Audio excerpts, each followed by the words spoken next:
I'm here surrounded by this amazing natural bushland. Bushland like this covered most of Australia before white settlement, but since that time we've chopped a lot of it down, mostly to make room for farms, but also to build houses, to make furniture, all that sort of thing. We realise now that we've chopped a little bit too much down. Why? Because forests and trees and places like this create the clean air that we need to breathe, the clean water that we have to drink, and houses and homes for all sorts of plants and animals that we like to know are around us. So when you go to try and recreate something like this, it's actually really quite hard. It's not just as simple as putting a seedling in the ground and walking away, and that's what this little presentation is about.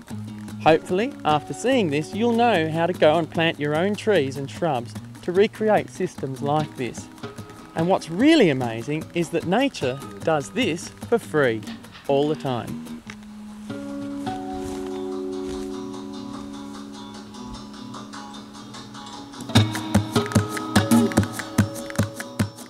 So, you want to plant a tree? Well, we're going to show you how. You ready to go, guys? Let's go. All right, we're going to plant some trees just over here. Hang on.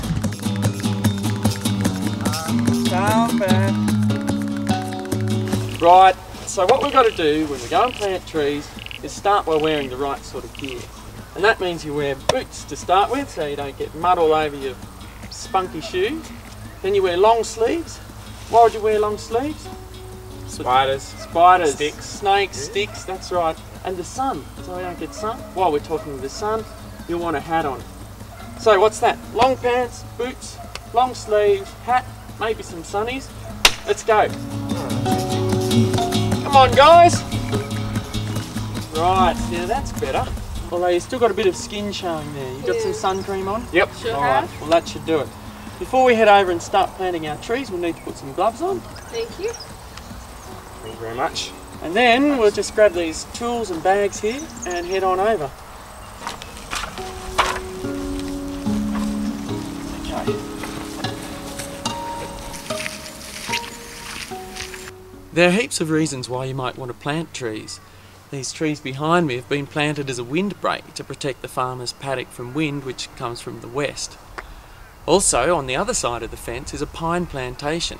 These pine trees have been planted to create timber for your houses and furniture and even paper. So before you go planting trees, particularly in areas where we've taken them out in the past, we really need to put some thought into what the tree is actually there for. And that will have all sorts of implications, particularly on the sorts of trees you select and then exactly where you put them in the ground. Okay guys, the reason we've come over here is this is where we're going to plant the tree.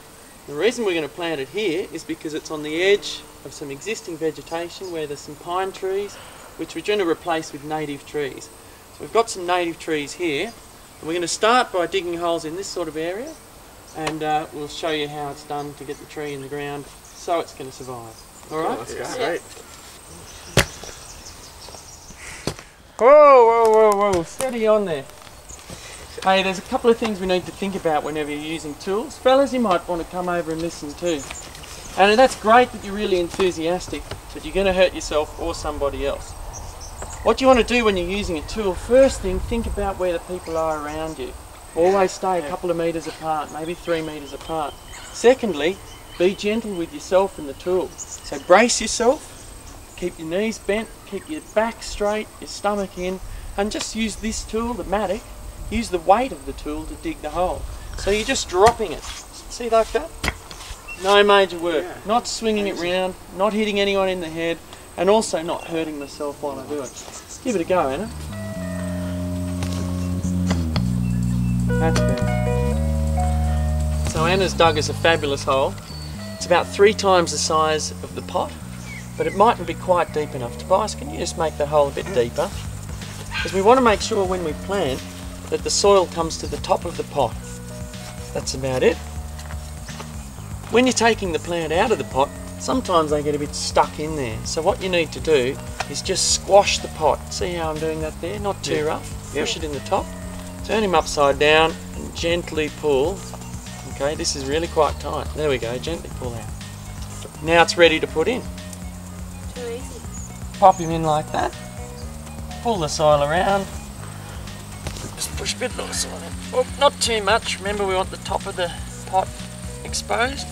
And then just push gently around just to firm it in. Get rid of the air gaps. Right. Okay? There we go. Let's do a few more. Okay. So let's just recap on that. Firstly, we make sure we've got the right tree or plant for the right place. Secondly, make sure we're dressed properly, wearing solid shoes, long pants, a long sleeve shirt, hat and maybe some sunnies. And thirdly, we start digging the holes. Digging them a bit deeper than the plant and about 3 times as wide, so that when the plant's actually in, there's a little bowl around it that can collect water. Just a note on digging the holes, we've dug this hole with a mattock, but there are lots of other tools you can dig holes with, shovels, picks, hoes. It doesn't really matter as long as it's safe to use and you end up with the right size hole for the plant.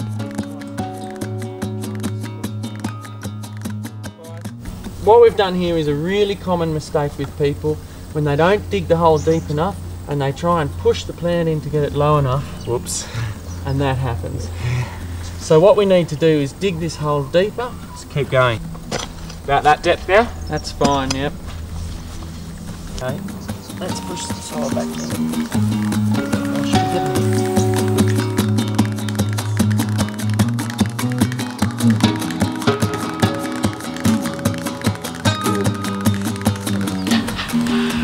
That's the last of the plants. Let's go. Let's go. Right, sweet. Yeah. Excellent. Did good today. Yep. And hang on, where are you guys off to? Well, finished. Done. We've got to make sure all these plants are protected. Of course, the curing. What I mean is we've got to make sure the plants are going to survive. Putting them in the ground isn't always just enough. We've got to cover them, we've got to protect them. That means putting stakes in the ground, bags around them, and probably a bit of mulch just around the base of the plant to keep the water in and stop the weeds crowding them out. Sorry guys, a bit more to do yet. That's alright, let's go. That's okay. Okay, so we've got the trees in the ground, but that's not always enough. We've got to protect the tree from all sorts of things. The first thing is drying out and weeds. So we put a bit of mulch around the base of the plant. Sometimes you buy mulch, it comes in big bags or buckets, but here we haven't got that, so we're just going to use pine needles and local stuff we found. And that'll be enough, there we go, and provide a bit of protection for the plant. Then we're going to put a bag around it. What's the bag do? Well, the bag does a couple of things. It helps create a nice little microclimate for the plant. It holds moisture in there, and it also stops animals from eating the plant, which can happen quite often. So we bang a stake in here. Okay, now we slide the bag over those two. That's it. Grab the plant. That's it, and then put the third stake in and pull it nice and tight. How easy is that? Rightio, so now we've just got to do the rest of them. Let's go. Putting guards around your trees and shrubs really does help them survive, but you do need to make sure you put the guards on nice and tight and secure so they don't blow away and rubbish the environment. Also, in a year or two's time, when the tree or shrub is big and strong enough, you'll need to go back and collect the bag. And remember, don't put all 3 stakes in at once. Oh, cut. It makes it really hard to put the bag on. Yeah. Just go. Go. Now the last thing you need to do is water your plants. This again will really help their success, and plants might need quite a bit of water in the initial stages, every few days if it's really hot. 1 bucket per plant is usually enough. But putting water on isn't the last thing you'll do. Finally, you'll need to clean up the site so that we don't leave any rubbish behind.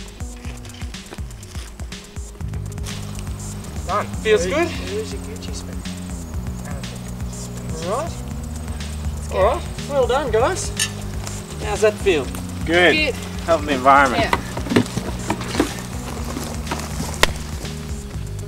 So there you go. I hope now you know a little bit more about how to plant trees and shrubs.